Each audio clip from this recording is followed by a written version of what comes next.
कुंभमेळ्याच्या नियोजनाच्या संदर्भामध्ये उद्या 12 वाजता अतिशय महत्त्वाची बैठक त्या ठिकाणी होणार आहे। माननीय मुख्यमंत्री देवेंद्रजी फडणवीस यांच्या अध्यक्षतेखाली त्या ठिकाणी दोन्ही उपमुख्यमंत्री महोदय राहतील, कुंभमेळा मंत्री म्हणून मी सुद्धा त्या ठिकाणी राहील आणि सर्व विभागाचे प्रधान सचिव हे त्या ठिकाणी हजर राहणार आहेत। त्याचबरोबर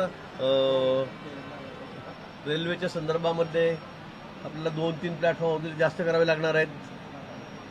विमानतळाच्या संदर्भामध्ये सुद्धा आपल्याला मोठा निर्णय त्या ठिकाणी घ्यावा लागेल। प्रत्येक संदर्भामध्ये, पार्किंगच्या संदर्भामध्ये मोठा निर्णय त्या ठिकाणी होईल। अनेक गोष्टी आहे, मग त्यामध्ये गर्दीचं नियोजनाच्या संदर्भामध्ये, आरोग्याच्या संदर्भामध्ये, कुंभमेळ्याच्या पायाभूत सुविधा ज्या आहेत त्या आहेत, पाणी पुरवठा, स्वच्छता, असे सुद्धा 15-20 मुद्दे घेऊन त्या ठिकाणी ही बैठक आयोजित करण्यात आलेली आहे। आता 2 वर्ष आपल्याला राहिलेले आहेत। आताच आपण प्रयागराजचा कुंभ या ठिकाणी बघतोय आणि त्या ठिकाणी गर्दी बघतोय, म्हणून गेल्या वेळेपेक्षा दुप्पट, तिप्पट, चौपट गर्दी होण्याची शक्यता सुद्धा नाशिक कुंभमेळ्यामध्ये आहे। आणि म्हणजे गर्दीचं नियोजन झालं पाहिजे, कुठेही अनुचित प्रकार होता कामा नये, यासाठी सगळ्या खबरदाऱ्या आम्हाला घ्यायच्या आहेत। गेल्या वेळी 12 वर्षापूर्वी, 10 वर्षापूर्वी अतिशय सुंदर असं नियोजन आपण कुंभमेळ्याचं त्या ठिकाणी केलेलं होतं। कुठेही कोणाला इजा झाली नाही, कोणी जखमी झालं नाही, कोणी डिस्प्लेस झालं नाही आणि कोणी त्या ठिकाणी मृत्यू पावलं नाही, कुठे अपघात झाला नाही। आणि म्हणून याही वेळेला अतिशय सुंदर असं नियोजन आपल्याला या कुंभमेळ्याचं करायचं आहे। स्वच्छ कुंभ करायचा आहे, सुरक्षित कुंभ करायचा आहे आणि त्या संदर्भामध्ये माननीय मुख्यमंत्री महोदयांनी उद्या महत्त्वाची बैठक बोलवलेली। तुम्ही जुन्या कुंभमेळ्याचा उल्लेख केला, मी बरोबर असेल तर तुम्ही त्यावेळी पालकमंत्री देखील होतात, जबाबदारी पूर्ण त्यांच्याकडे होती। पण आता तुम्ही फक्त कुंभमेळा मंत्री आहात, पालकमंत्रीपद जाहीर होत नाहीये, अशा वेळी अनेक अडचणी येतात। खरं तर प्रत्यक्षपणे अनेक अडचणी येतात, बैठकांसंदर्भात असतील, काही आदेश प्रत्यक्ष करण्यासंदर्भात असतील। हा तिढा सुटणार आहे का? आणि त्यातली त्यात कुंभमेळा मंत्री म्हणून तुम्हाला यातले सगळे अधिकार, पालकमंत्र्याला जेवढे अधिकार असतात तेवढे प्राप्त होणार आहेत का?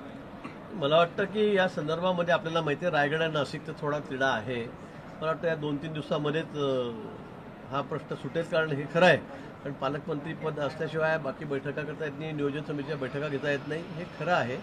पण मला असं वाटतं की ते जरी खरं असेल तरी सुद्धा कुंभमेळ्याच्या नियोजनाच्या बाबतीमध्ये आम्ही कुठेही मागे नाही।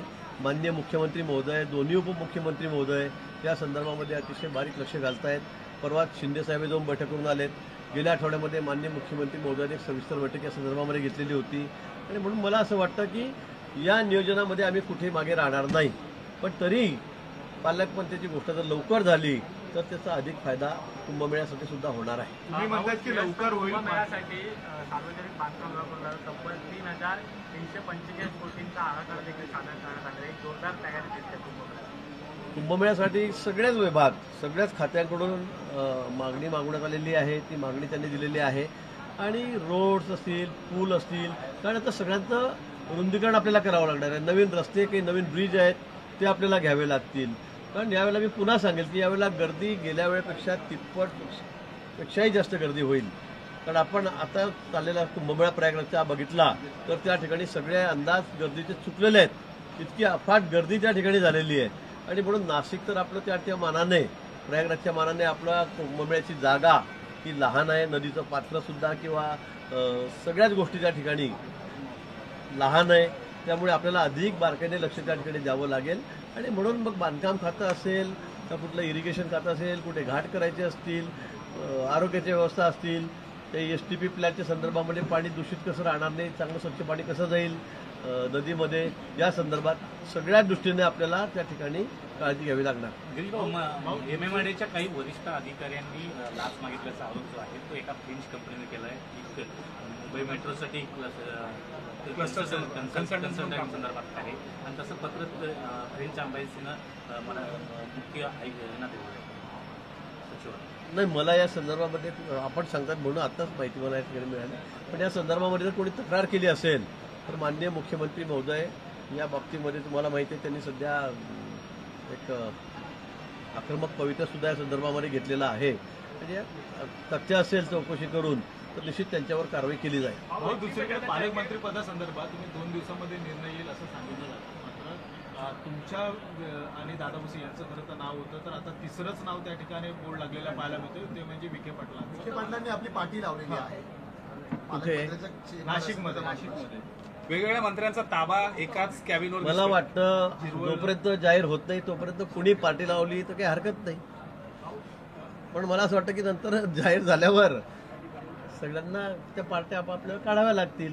पण मला वाटतं विखे पाटील साहेबांची पार्टी लागलेली आहे मी असं कुठं ऐकलेलं नाही. तुम्ही सांगतात मला त्यांनी पालकमंत्री म्हणून लावले म्हणून. मंत्री म्हणून ते गेले असतील. हा जलसंपदा विभाग त्यांच्याकडे आहे ना. नाशिक विखे पाटील साहेबांकडे तो जो भाग आहे तो मराठवाड्यामधला त्याचा काही जोडलेला भाग आहे. त्यामुळे नाशिक जो मोठा गोदावरीचा विभाग आहे तो भाग आहे तो विखे पाटील साहेबांकडे आहे. त्यामुळे त्यांनी पार्टी लावलेली असेल. पण पालकमंत्री म्हणून पार्टी लावली असं मी कुठे ऐकलेलं नाही. मला वाटतं आपण इथे तपासून घेतलं पाहिजे. हो, मंत्रिमंडळात मंत्र्यांपेक्षा जास्त एक धक्कादायक घटस्फोट केलेला आहे. कोणी? छत्रपती संभाजी महाराजांची जी सिरियल अमोल कोल्हेंनी केली होती खासदार, त्यांचं म्हणणं आहे की शेवटच्या टप्प्यामध्ये ज्यावेळी संभाजी महाराजांचं चरित्र दाखवलं त्यावेळी माझ्यावरती प्रचंड दबाव आणण्यात आला होता. आता कोणी दबाव आणला त्यांनी स्पष्ट करावं ना. त्यांनी स्पष्ट करावं कोणी दबाव आणला. ते काय आमच्या पार्टीत नाही आहे. ते त्यांच्यावर कोणी काय त्यांच्याकडून त्यांच्या पार्टीतल्या अंतर्गत दबावला का बाहेरून दबाव आला. मला वाटतं असं काहीतरी कोड्यामध्ये बोलण्यापेक्षा त्यांनी ते स्पष्ट करावं, स्पष्ट सांगावं कोणाचा दबाव होता काय दबाव होता म्हणून. मंत्र्यांपेक्षा जास्त पीएस, ओएसडी आणि पीएनची खूप चर्चा होताना दिसते. खास करून कालच्या विधानावरून आता असं कळतंय की म्हणजे मंत्री जसं कुणी चांगलं काम करणार त्याच्यावर जशी नजर आहे तसंच या पीएसवर नजर. तुम्ही समाधानी त्या सगळ्या नजरा करडी नजर ठेवली जाते मुख्यमंत्री अगदी कार्यालयात? निश्चित. आपणही या ठिकाणी आपण या सगळ्या परिसरामध्ये वावरत असतात. आपल्याला याची कल्पना आहे आणि म्हणून माननीय मुख्यमंत्री महोदयांचं म्हणणं जे आहे ते अतिशय योग्य आहे. काही ठिकाणी काही जे पी आहेत, पीएस आहेत, ओएसडी आहेत यांच्या बाबतीमध्ये खरंच खूप चांगलं बोललं जात नाही. ही वस्तुस्थिती आहे. त्यांचे उद्योगही सर्वांनाच माहिती आहे. आपल्यालाही माहिती आहे, आम्हालाही माहिती आहे, या परिसरामध्ये काम करणाऱ्या अधिकारी कर्मचाऱ्यांनाही माहिती आहे. आणि म्हणून अशा पद्धतीने काही कर्मचारी जे आहेत ते जर असं वेडंवाकडं वागत असतील, काही वेगळ्या प्रकारे इथे काम करत असतील तर त्यांना कोणी मंत्र्यांनी घेताच कामा नये. आणि त्यांची यादी मुख्यमंत्री मोदयांकडे आहे. त्यांना माहिती आहे काय करतो कोण, काय करतो कोण नाही. म्हणून त्यांनी सांगितलंय की आपण हे सगळ्या लोकांना वगळून आपण त्या ठिकाणी आपला स्टाफ नेमावा. मला वाटतं यात गैर काहीही नाही. या मुद्द्यावर देवेंद्र फडणवीसांचं कौतुक केलेलं आहे. त्यांचं म्हणणं आहे की अशा प्रकारे दलालांना चाप लावतात फडणवीस योग्य करत आहे. आणि माझ्याकडे सुद्धा अशा 16 दलाल आणि फिक्सरांची यादी आहे. मला वाटतं उद्धवजी मुख्यमंत्री असताना जर आपण हे फंडा केला असता, चालवला असता अशा पद्धतीने तर फार बरं झालं असतं. आता काहीतरी माझ्याकडे यादी आहे. मग तुमच्या वेळेला हेच लोक होते. मग त्यावेळेला आपण का नाही असं पुढाकार घेतला या बाबतीमध्ये की असे जे भ्रष्ट आहेत, जे चुकीचे कामं करतायत, फारच दलाल्या करतायत अशा लोकांना घेऊ नका. हे आपण केलं नाही. आता बोलून काय उपयोग आहे.